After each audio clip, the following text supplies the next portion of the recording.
দেখো মায়ের পুজো দেওয়া হয়ে গেল। ঠিক আছে, জয় রক্ষা কালী মায়ের জয়, জয় মা মনসা মায়ের জয়, জয় কৃষ্ণ কালী মায়ের জয়। মাকে আজকের গুজিয়া সেবা দিয়েছি।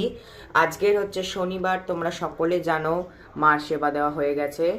মা কিন্তু অন্তর্যামিনী, মা কিন্তু জাগ্রত জীবন্ত। কারোর যদি কোনো কষ্ট জ্বালা যন্ত্রণা থেকে থাকে মার কাছে তোমরা অবশ্যই জানাতে পারো। আর তোমরা নাম গোত্র দিয়ে তোমাদের কি সমস্যা তোমরা আমাকে জানালে আমি তোমাদের নামে অতি অবশ্য পুজো দিয়ে দেবো মার কাছে। সকলে ভালো থেকো, সুস্থ থেকো। শুভ শনিবার। জয় রক্ষা কালী মায়ের জয়, জয় মা মনসা মায়ের জয়, জয় কৃষ্ণ কালী মায়ের জয়।